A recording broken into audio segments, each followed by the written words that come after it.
But then I absolutely manifested a comfort behind victory for the Buffalo Sabres over the Toronto Maple Leafs, and Matt Murray in net for you. I texted you guys. I said, Harper, I'm going to need Buffalo to score and cut out that shutout. They scored, and then again, and then again, and then again, and they won the game. Matt Murray 1 point against the Buffalo Sabres. Not what you want to see, Chad. You're now listening to the Boys in the Booth podcast with your hosts, Harper Cody, Chad Melbourne, and Casey Abrams. That's a big one. That's a big one. Yeah! Good evening and welcome to episode 163 of the Boys in the Booth podcast. Cody, Abrams, and Melbourne with you for this one, and we're going to be teeing up our Boys in the Booth Fantasy Hockey League playoff matchups for you in this episode. But first of all, guys, how we doing? Well, extremely stressful time of the year for me right now, trying to find a place to live in Kingston that is not just ridiculously expensive, which I've seen a few sheds that are ridiculously expensive in Kingston at the moment, but none of that really matters to me right now because I'm absolutely over the moon that as of Saturday, I have become an uncle. I have joined Chad as Uncle Casey. My brother had his firstborn on Saturday. Well, he didn't have it. His wife did. That's kind of how that works. But we welcome the newest member of the Abrams family, Claire, my brother's little girl. That's awesome, Case. You are going to absolutely love it. Brooke calls me like a few times a week just so that she can put Maverick on the phone and I can see the little guy. So you're going to fall in love with it. And even if you thought, I don't know if this is you or not, but if you thought you didn't want to have kids or whatever, it'll change your mind real quick. So you'll have to be weary of baby fever because it is very real. So that's great to hear. I'm doing well, boys. I'm excited to announce that we got a little bit of a contract extension with BetStamp, thanks to a couple of our buddies helping us out and doing some of the setup sessions with BetStamp, getting our boys some free money for betting and getting ourselves more access to the app and just extending our partnership. So couldn't be happier for that. So I'm happy with that. And all things considered, doing very well. How about you, Harper? I'm good. Case, congrats again to your brother and his wife, and that's amazing news. And yeah, doing good here, boys. Had a little party out here at the place over the weekend, and I think I'm coming up to Toronto actually, Chad, for St. Patrick's Day this weekend, so that should be good. And yeah, just everything's busy and all good on my front. So let's get into this episode then. Like I said right off the top, we're going to be teeing up our fantasy hockey playoff matchups in the Boys in the Booth Fantasy Hockey League. But first of all, let's take a look at the standings. And for you guys, are there any surprises from this year? Obviously, it was a pretty dominant season for Kuznetsov's third line at the top right there. But maybe some surprises with, how poorly some teams performed or teams that didn't squeak in. My team obviously didn't get in and fell short during the race there. But yeah, any surprises or anything that stood out to you guys to start? Go ahead, Case, if you want to start. Well, the first surprise for me is to see Poppy's Milk drop heavily out of the standings in the last, I think it was 3 weeks or so. They had a tough go of it. That's Josh Maley, and I thought for sure that he was going to be like the 5 or 4 seed. If you asked me like 6 weeks ago, I would have locked him in there right away. But these last couple of weeks, there was a lot of changes. You mentioned it throughout the year, like how tight it was from kind of like seed 4 or 5 to 13, and it was one win could change everything, and you can still see that from 6 to 8 we're all the same. So pretty crazy. 5 to 8 actually. I forgot Jeff lost that last game, so I'm pretty shocked to see him out of it. Yeah, and just on that same vein, Case, like I'm looking at the standings right now, and like you said, from 5 to 8, all with the same record. And then after that, from 9 to 11, 3 teams, 12, 9, and 0, who were just 1 win out of it. And I totally agree. I was shocked as well when I saw Pappy's Milk didn't make the playoffs, because at the start of the year, like, they were absolutely rolling. I mean, he had Austin Matthews. I think he got him 3rd, maybe 4th overall, and it just looked like his team was built. But then, you know, as the year went on, things didn't go so well. Maybe it was some type of injury trouble or what have you, but it just didn't work out for his team. So that was definitely a shocker. Another shocker, Harper, like you mentioned off the top, was Kuznetsov's 3rd line, 21-0. That's 20 wins, 1 loss, and 0 ties, because we don't have ties in the league. But he went all the way until the final week. Perfect, and then finally lost. So I'm glad that at least happened, because we couldn't let a guy waltz in here in his first year in the league and just absolutely dummy everyone and finish 1st and go undefeated. So I'm happy that happened, but that was definitely a shocker to me, because there were a few other teams who I thought, you know, would be more competitive. One of them was Book Hockey. I thought they had a pretty good draft and had some decent players, but then ended up just completely selling at the deadline, and they finished 14th. So won't be in the lottery for the 1st overall pick, but will be set up nicely anyways for a high pick, that is. And then a few others. Eichel Tower. That's our buddy John. He's been on the podcast a few times. Very knowledgeable hockey guy. Not a very good fantasy hockey player. I don't think he set his lines very often this year. And also, if he did, then maybe his team just wasn't very good. I think it was auto-drafted in the first place and just didn't pay attention a lot. So that was a shocker to me. Finally, just off the top, initial reactions to the standings. Something that wasn't a shocker to me was mail order brides finishing 19th in the league, because even though Corey was setting his lineups this year, his team wasn't very good. And it was a similar tale to last year, where his team was just stuck in the bottom all year and they just couldn't get it done. They couldn't string wins together. So that wasn't a shocker for me. But all in all, where we sit right now, some very exciting matchups this week. I'm sure Casey is pumped for his 1st round matchup. And there are some good ones there. There could be some upsets.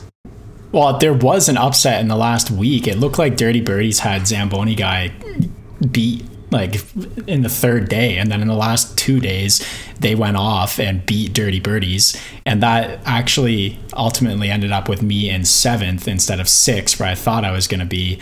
And I'm I don't know how to feel about that, because frankly I think no ReGretzkys, they could win this all. So I was fearing having to play him in the 1st round, but now I have to play Chad. And your team is all or nothing, and you were all 18 weeks, and those 3 weeks your team sucked butt.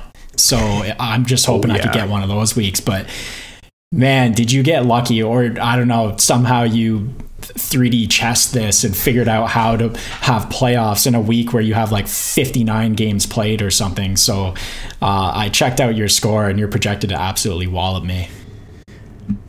I mean, we'll get into that, and I think there's some planning that did go into that, getting games for this week. But I'm gonna be completely honest, it wasn't at the forefront of my mind during the trade deadline. I just wanted to get the best players available. I did just have to make a tough move though, and drop one of my defensemen, Neil Pionk, a guy I liked all season long. But Ovechkin just went to IR plus. He's out tonight, and I had Victor Hedman sitting on IR plus, and he is healthy and he's ready to go. So what I did was I got Hedman in tonight, but then that left Pionk on the bench, and then I had too many players, so I had to drop him in order to get another game played. So I'm kind of scrambling right now. My projected points just dropped by 20, 25 or something. But I'm doing my best, man. Like you said, it's kind of all or nothing for me. I went all in at the deadline, and I really have to perform, or else it's going to be a waste, and I'm going to be shit next year. So if I'm going to be shit next year regardless, at least, hopefully I can have something to show for it. And, with no ReGretzkys now, the team who finished 3rd, battling it out with the Zamboni guy, Currently projected 201 to 199 for the Zamboni Guy. That's the 6th seed. If that happens, that'll be a crazy upset, and then someone gets a bit of a better matchup in the second round, it looks like. So a lot of storylines right now. Yeah, absolutely. All right, let's dive into these playoff matchups a little bit more, and just want to say that I love how our fantasy league has the classic playoff format, 1 versus 8. Really, no other way to do it. So let's start right with the top. Kuznetsov's third line against Nico is our captain. So 1 versus 8 right now. Kuznetsov's third line is up by over 10 points in that first round matchup right now. So looking at this one, guys, what are you looking at on both sides, and ultimately, who do you think takes this one?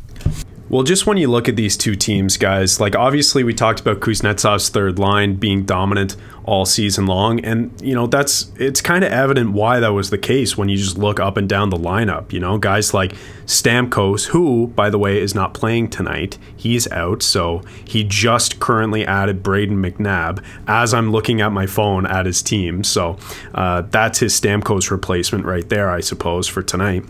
And then Max Domi, that's another guy who you can put in and out of the lineup. If you don't start him, you don't feel terrible about it, and also you can drop him to get another player to play games for you.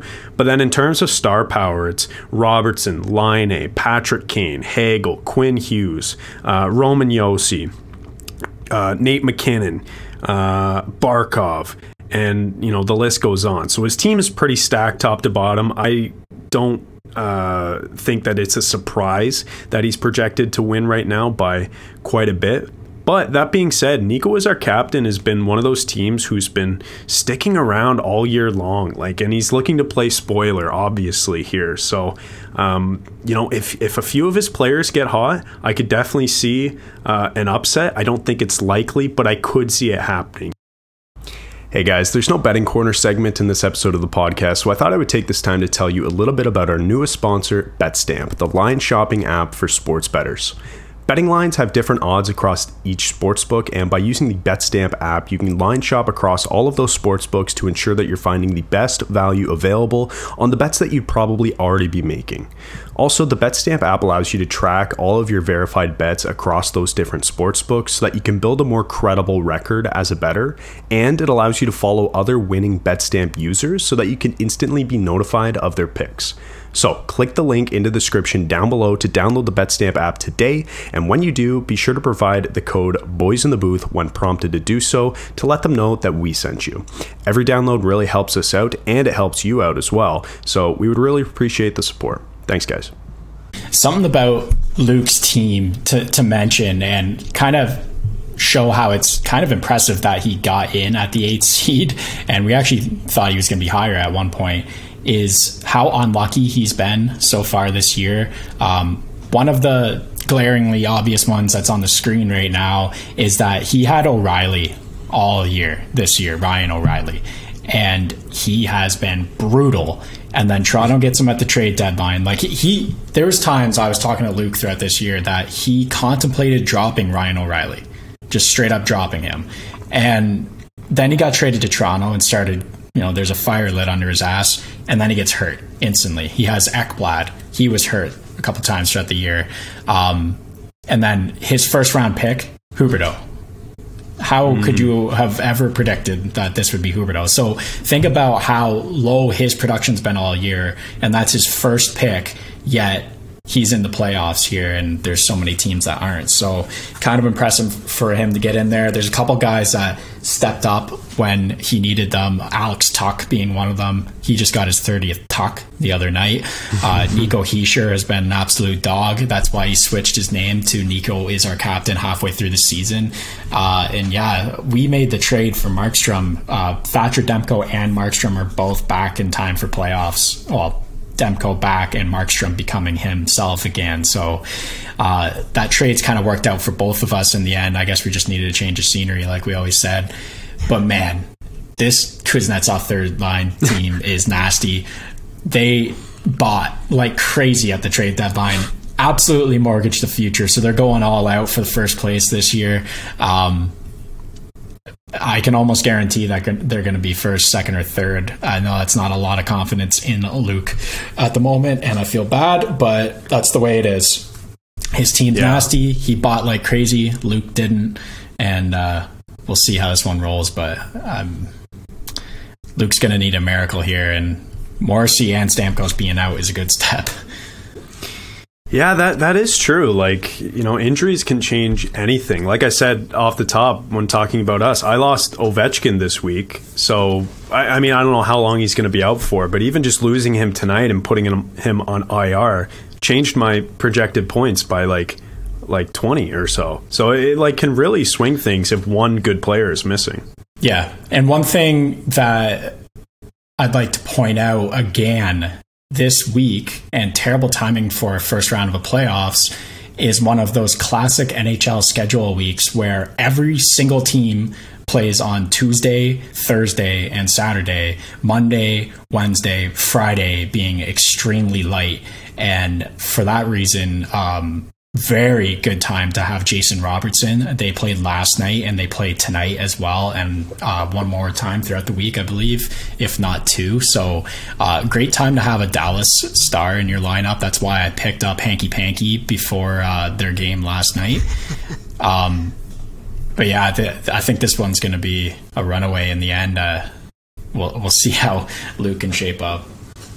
Yeah, and on this, sorry, Harp, just last thing I wanted to add. On this matchup, too, these are two of the teams in our league who consistently had the fewest points against on a week-to-week basis. So that's kind of interesting, too. Like, Kuznetsov's third line had the fewest points against in the entire league, and you can look at that in two ways. You can look at that as one team just getting lucky all year and playing some opponents who aren't doing very well, or you can look at it like, the team's already out ahead by a lot, so the team you're playing doesn't really care to set their lineups and make pickups and stuff. So I see it in those two ways, and I don't know which it is for Kuznetsov's third line and Nico is our captain, but they are first and fifth, respectively, in terms of fewest points against in our league. Yeah, I think at the end of the day, Jacob, whose team looks like the Boston Bruins of the Boys in the Booth Fantasy Hockey League this year, could is likely to win this matchup. But hey, you never know. For Luke, he might pull a Los Angeles Kings miracle and win the championship as the 8th seed. But not only the star power that obviously Jacob Kuznetsov's third line has and what Luke has, but other guys as well who have kind of been flying under the radar and have had really good seasons. You look at a guy like Brandon Hagel, for example, for Jacob. He's having a career season. Max Domi has bounced back, had a great year in Chicago before joining the Dallas Stars. And then a couple of really interesting guys that I'm going to be watching for with Luke's team. Tommy Novak for the Nashville Predators has 27 points in 33 games this season, and despite Nashville selling off quite a bit at the trade deadline, including that massive package that they got for Tanner Jeannot that we obviously talked about, they're in it. They're in the race. And so he's a great player off of Nashville to have. And even though the Philadelphia Flyers have been terrible this season as expected, Owen Tippett has been a very good player for them as well. So if Luke can get some solid performances by underrated guys like that, I think that'll certainly help. But at the end of the day, I think Jacob probably takes this first round matchup. Yeah, I'm looking for, I know this is not an under-the-radar player, but I'm looking for a 4 spot from Huberdeau tonight in a 6-0 win for Calgary. Well, and I think that game is at Mullet Arena, so I don't know. I mean, Arizona plays well they play well at home. That is true. Yeah. All right, let's get to our next matchup. And, oh, look at that. It features you two guys. Multiple Score-Gasms. Chad, your team, second place overall. And the Bratt Pack case, nice name there after Jesper Bratt of your New Jersey Devils. You finished in the 7th spot. And obviously you alluded to the fact that, 5-8 was so tight coming in to the playoffs. So let's get your thoughts on this matchup, guys. You two going at it here. This is perfect for us. And Case, we'll start with you, my friend. Yeah, I just want to start out by saying I was a conservative seller at the trade deadline. I didn't necessarily sell, but I retooled in that I traded away guys that I knew I couldn't keep for guys that were going to be, studs for myself keeping next year. In particular, the two Devils on my team, Vanacek and Jack Hughes, are going to be keepers for me next year. And I think that trade has really worked out for me so far. And then the other one being Pastrnak, who was a 2nd-round pick in our draft, quite possibly could be my 1st-round keeper here. So, I'm exactly in the position I said I wanted to be in the trade deadline, that I retooled for next year to be even stronger with my keepers, and I'm still competitive. I'm in the playoffs. I made it. I won out my last 3 weeks. I am very low on hopes for this week, but, stranger things have happened, and I am being strategic on who I pick up.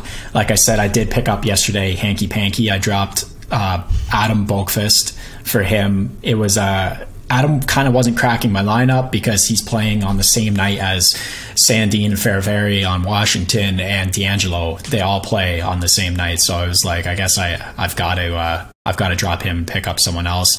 Hakanpää, he is one of those guys that can sneakily put up 3 points in a night for you just through hits and blocks.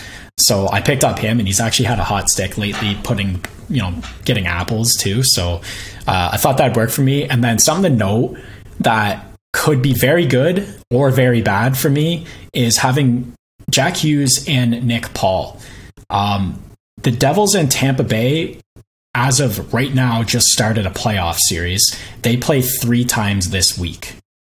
So, wow. The way I see it, either, I don't know, if they're playing playoff type hockey, playing 3 games in 1 week against Tampa, they actually have a 4-game series in Florida right now. That could be a bloodbath, and there could be a lot of hits and a lot of scoring going on in that series, I think. So that could be good for me. Also, I don't know, maybe they'll have Jack Hughes' number by the end of the week and he won't be putting up any points, so it could hurt me. But I don't know. I'm a little fearful of this week, mostly because all my players play on Tuesday, Thursday, Saturday. Yeah, you said it, Case. This week, the schedule is the problem for a lot of people. You mentioned Yanni Hakanpää. I picked him up in my other league, actually, because I realized that Dallas and Montreal both played on Monday and Tuesday, which were the only 2 teams who played back-to-back on Monday and Tuesday, so you're able to get some extra games there on the late nights. Didn't end up having to use Hakanpää. I dropped him again because I had another player, Dahlin, actually come off of IR Plus in my other league, so dropped him again. Didn't have to use a move because I made it on Sunday night. But I looked at Hakanpää. I thought about picking him up, but it just didn't fit. I didn't want to drop someone if I didn't need to, and I didn't feel like I needed to at that point. Now, however, I kind of wish I got the 2 games out of him, because now that I'm missing Ovechkin, I had to kind of scramble, and instead of having Hakanpää, who, like you said, is kind of reliable for like 2 to 3 points a night just from hits and blocks, now I'm relying on Kähkönen starting against Columbus for San Jose, and that should be a win, because if San Jose loses tonight, they're actually eliminated from the playoffs, like mathematically. So I would assume they're going to be pushing hard tonight. Oh yeah, they're going to play their heart out for that. And it's also Columbus, so it's a team that isn't very good. So I'm hoping that Kähkönen can come through and maybe get me a 25 save win and get me some points, but it's more of a gamble, and I didn't want to have to do that this week. But here we are, because Ovechkin is out on IR+. So when looking at this matchup, I think it's safe to say that I'm the favorite. I've been in second place all year. But that being said, I have everything to lose being a buyer at the deadline, and you have absolutely nothing to lose being a guy who retooled at the deadline. So I'm just hoping that I can trust my guys this week and get it done. Like I said, my projected points have dropped by about 20 since losing Ovechkin, but I hope I get them back and things go well for me because let's just be honest, I'm supposed to win this week. I'm looking past this week, though, because hopefully I'm able to win it at next week's matchups. Wow. And that's why I was able to drop Neil Pionk today, because he wasn't going to play for me all this week, barring injury, that is, because he played on the heavy nights, and I had 4 or 5 other defensemen who were able to play on those nights. And then next week also wasn't going to play at all because he's playing on the heavy nights next week as well. So I felt a little sad dropping Neil Pionk because he's been a serviceable fantasy defenseman for me. He gets lots of hits and blocks, but he wasn't going to play, so I bit the bullet today and did that. So there you go. The lack of loyalty on your team is just unfathomable. You talk about Pionk like he's a fantasy god, and then you drop him. Come on. Yeah. I mean, you know, sometimes it's just a business case, and you got to do what you got to do.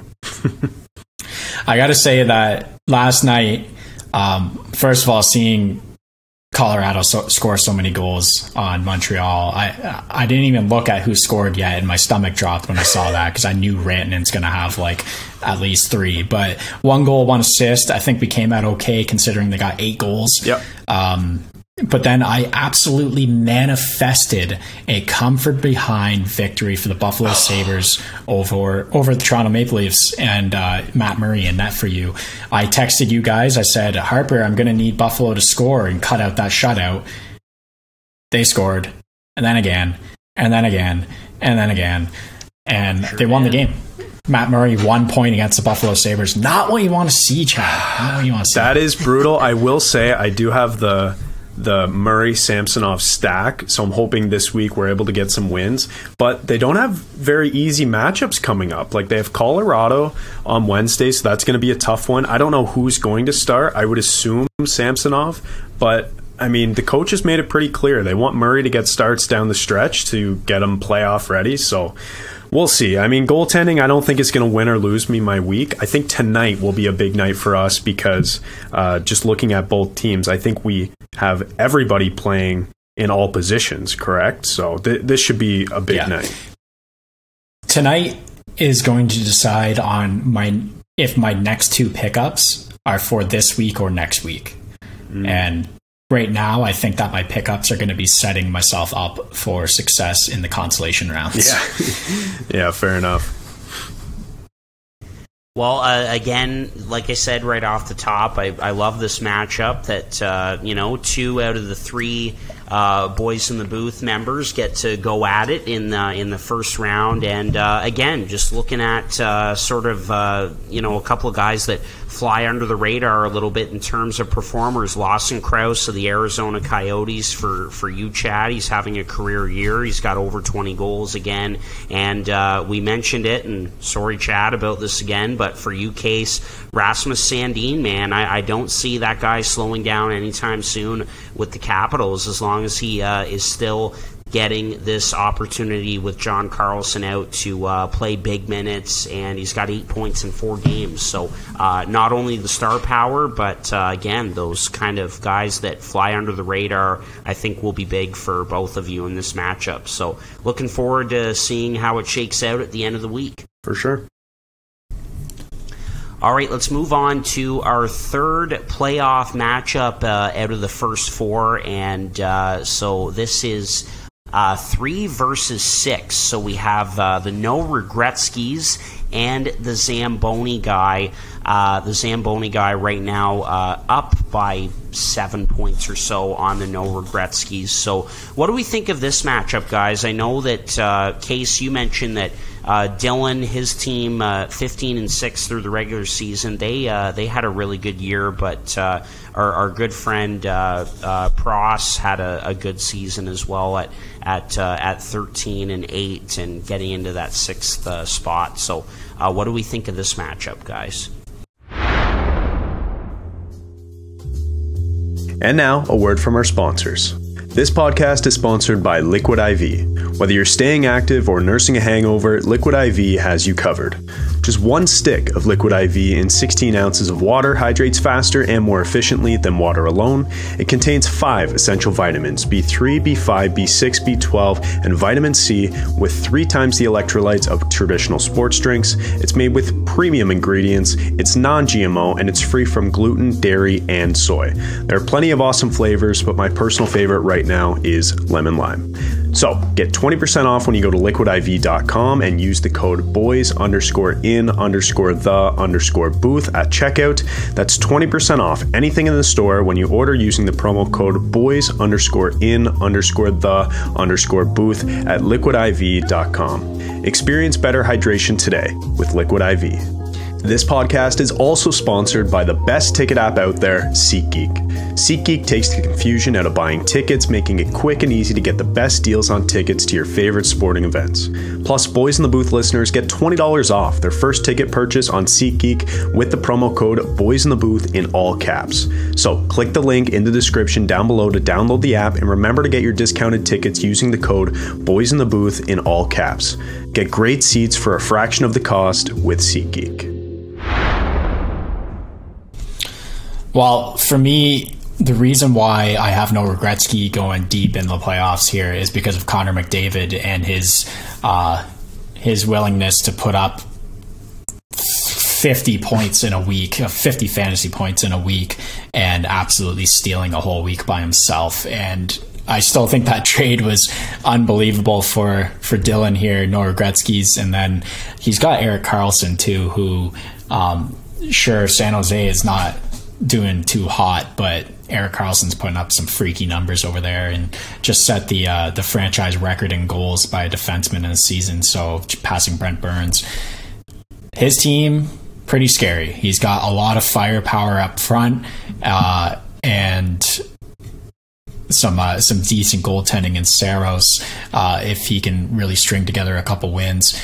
But Taylor, last week, unbelievable numbers to come from behind and win. I was getting pissed that I wasn't going to come 5th anymore because I took the walk to Poland was kind of throwing by not setting his lineup.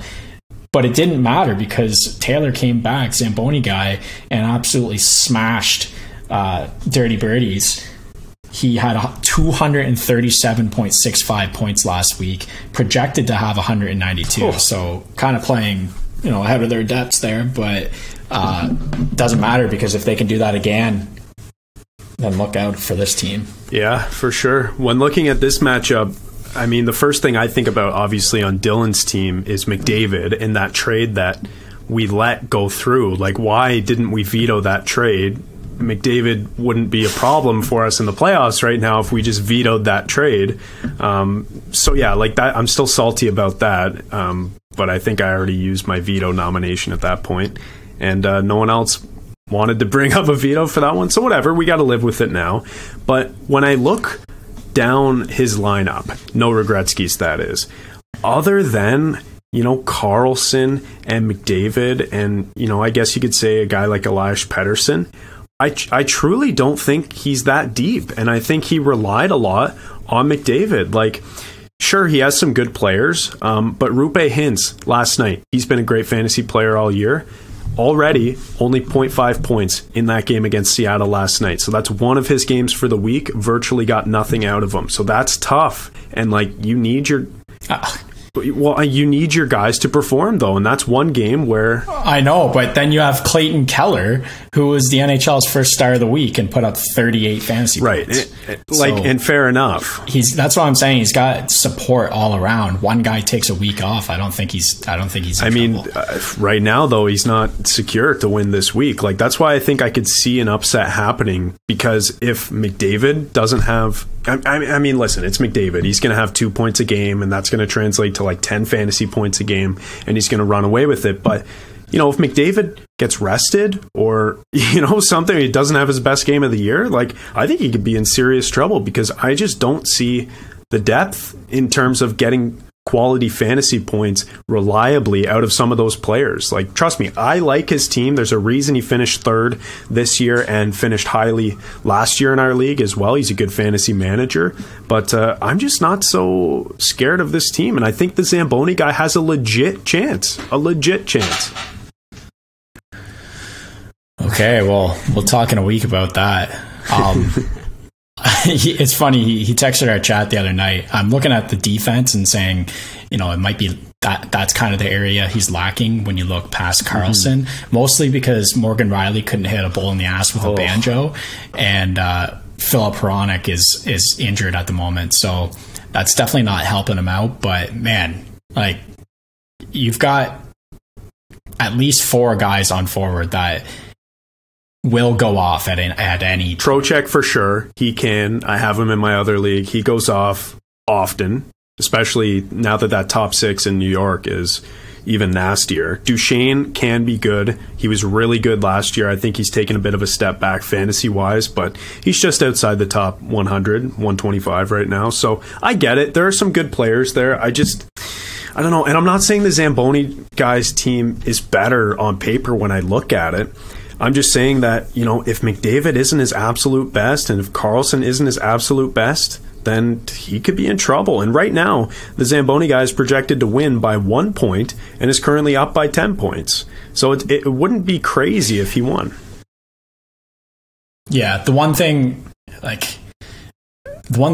that I see with Zamboni guy, the problem with his team to me is that it got hurt at the trade deadline. And I mean the NHL trade deadline. I don't mean ours. I'm talking Bo Horvat to the Islanders. That's hurting his fantasy team. I'm talking Tyson Barrie to Nashville. That's hurting his fantasy team. No longer playing power play with McDavid. I'm talking Tarasenko and Ryan O'Reilly traded from St. Louis. That's going to affect Jordan Kyrou. I just kind of see it up and down the lineup where he's getting hurt at the trade deadline, and he had a phenomenal week last week, but I saw him slipping, and he was slipping, lost a couple games in the last stretch there. So that's kind of the big scare for me at the moment for him. It's not really Pross's fault as a fantasy manager. He just kind of got screwed in some of these trades. I couldn't get rid of Horvat quick enough in my other league for that reason. I was like, you know what? Like, they don't score, the Islanders, that is. So that's all Horvat's done all season in Vancouver. Might as well make the trade now while his value is super high. Yeah, it'll be an interesting one for sure. I think it's shaping up to be the closest matchup of the 4 in terms of just projected points on the face of things. So we'll see, man. What an upset it would be if Zamboni guys takes it, because no ReGretzkys, again, was a buyer at the deadline. Yeah, well, I'm rooting for Zamboni, because not so much this year, but definitely last year, the shotgun approach of Noah Gretzky and Dylan Finley drove me insane, of just offering trades. I think he's just hoping that you'd accidentally hit accept maybe like once or twice instead of reject, because some of the trades were just brutal. It wasn't as bad this year. He did put up some pretty decent trades, and he's pretty good at, I don't want to make him sound bad, but like taking advantage of trade opportunities. I think he's pretty good at that. He smells blood in the water. He does. And you know what? It's a bit like, if this is a bowl and it's filled with spaghetti, and how many noodles in a bowl of spaghetti? Maybe 100, and he's picking out a little bit of a handful every time and just chucking it at the wall and seeing what sticks. And that's his trade approach. And it's kind of worked. Like, that's how we got McDavid. Like, the week that he got McDavid, he must have sent Yeah, that was a He must have sent 1,000 trades. And yeah, a little bit of spaghetti, a few meatballs at the wall, and it stuck. So, I mean, we'll see. Yeah, I'd be happy for Prost too if he ended up winning this matchup. And you know, funny enough, how he's a St. Louis Blues fan, and the moves that his Blues have made have really impacted his team. Like you said, Case. One guy I'll be watching out for is Sammy Blais, who has just fit right back in with the Blues and clearly loves playing in St. Louis. So I'll be watching out for him. And yeah, it'd be good to see Prost win this matchup for sure. All right, let's move on to our fourth and final first round matchup in the Boys in the Booth Fantasy Hockey League. So who we got here for this matchup? So it's North Kariya, of course, using Paul Kariya's last name in fourth, and then in fifth, the Dirty Birdies. So this should be another tight matchup, you guys. It's your brother-in-law, Cameron. Chad, of course, on one side, 14-7 record, a really good bounce-back season for him against the Dirty Birdies. Jeffrey at 13-8, another squad at 13-8. So, and we just saw a little bit of jump in points there for Cameron. So let's finish up with this matchup, guys. What do we think? You want me to go, Case? Okay. Yeah, just looking at this matchup, I mean, like you mentioned, Harper, Dirty Birdies is projected to win by 10 points right now. Early projections, though, as we know, don't mean a ton. Like I'm trying my best this whole episode not to put a ton of value into the projections because they change on a dime. But that's what it's shaping up to be right now. Dirty Birdies is up 28-11 in terms of total points as we speak right now. So, you know, we'll have to see how that shakes out after tonight, which is one of the heavy nights this week. But just looking at this team, North Kariya, that is, Cameron's very happy to be in the position that he's in. And personally, like, I think it kind of came out of nowhere. Just given how bad he was in last season's fantasy compared to this year, like, it's kind of crazy. It seems like he just learned overnight how to manage a fantasy team. So kudos to him, first of all. And second of all, again, like I was saying, as I'm looking up and down this team's lineup, like, he has some weapons for sure. A guy like Brady Tkachuk, that's one of my favorite fantasy players because he does literally everything. And right now he's ranked in the top 10. A guy like Panarin should get hotter, ranked in the top 50, should get hotter because that offense in New York is only going to get better now that they've added two really good players to it. And then just down the lineup, like a guy like Nylander, still hot this year, on pace for almost 100 points. And that kind of came out of nowhere and was a late pick for Cameron that he was able to take advantage of. Kyle Connor is another one who's bounced around the league. Case, I think you originally had the player, then traded him to Book Hockey, and then Book Hockey sold to Cameron. So he has some good players. I don't know if it'll be enough because Dirty Birdie has some good players as well. So I think it'll be a tight week. But really, like, it honestly could come down to which line on the Maple Leafs is going more, the Nylander line or the Marner line, because Dirty Birdies has Marner. And you know, it's not always even between those two players in terms of who's on the score sheet. It's often actually one line or the other. So that could determine the week, honestly, and it'll be fun to watch. Yeah, it's interesting that those two aren't on the same line, because what's happening in our matchup is you've got Dougie and Jack, and it seems like, you know, the majority of Jack's last, let's say, 10 goals have all been assisted by Dougie and vice versa. So you're bound to get points when Jack scores for me. Dougie's going to get the same. And it's going to be painful for me watching tonight because, like, I'm going to be cringing when Hamilton and Myers set up for a sick goal or something like that. It's going to be tough. Something about Dirty Birdie's team, he can just kind of out of the blue put up 250 points. We've seen it this year. Like, he's kind of like you, where he's either on or off, and like, you are majority of the time on. But Jeff, we've seen a few weeks where his team puts up some ridiculous numbers. He's also been hurt by the injury bug lately, and that's why we've seen him slide a little bit. And that's Cale Makar has been out. That's been, he suffered from that, and that was part of the McDavid trade. So, I think this one is going to be interesting. I think it could go either way. Yeah, I think now that, we've kind of taken a quick overlook of the 4 matchups this week, I think we're in agreement that this one and the 6v3 matchup of the Zamboni Guy and ReGretzkys, those two are probably going to be very close. And obviously then, Case, you're hoping that our matchup is very close. And then for, the 1v8 matchup, I don't think it will necessarily be close, but I could see Nico as our captain making a push. So, I mean, it'll be interesting to see how tonight changes things and after another, heavy night, because, we know fantasy. It changes in a flash, in a blink of an eye. So I'll be glued to it this week for sure. As you can see, the Devils are up 1-0, and Jack Hughes assisted that goal, and so did Timo Meier for you. So that's exactly what I'm talking about. It's going to be tough for me to watch this week. But Dougie didn't get an assist, so at least that's a little bit of a win for you. Yeah. It's more of a win for me because that puts Vanacek up on pace to do better. I'm not going to say anything. He might even get a shot out case. Maybe even a shot out case. As a goalie, you should be ashamed of yourself. Okay, I think we're probably pretty close to wrapping up. We've previewed the 4 matchups, Harp. Yeah.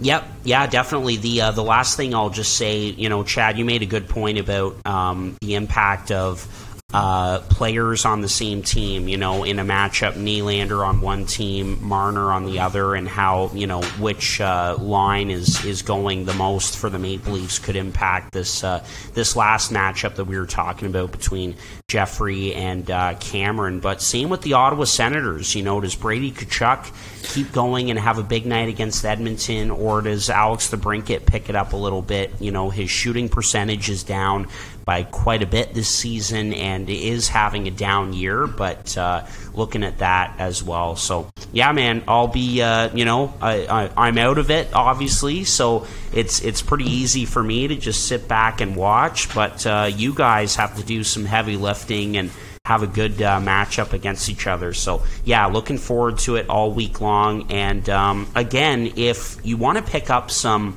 really good fantasy hockey tips, either for your upcoming playoffs in your fantasy hockey league or for next season, you can go back and listen to our episode with the creator of Data Draft, Kenny. He's got some really good stuff in that episode that he shared with us, Chad, and also on his YouTube. He did a nice evaluation of our 3 teams, so you can check that out as well. But thanks for listening to this one, episode 163. Looking forward to all the fantasy matchups this week for sure. This has been another episode of Boys in the Booth with Harper Cody, Chad Melbourne, and Casey Abrams. Connect with the Boys in the Booth on Instagram, Facebook, and YouTube at Boys in the Booth. Visit boysinthebooth.com for show details. And don't forget, you can become a patron of the podcast for just $1 a month at patreon.com/boysinthebooth.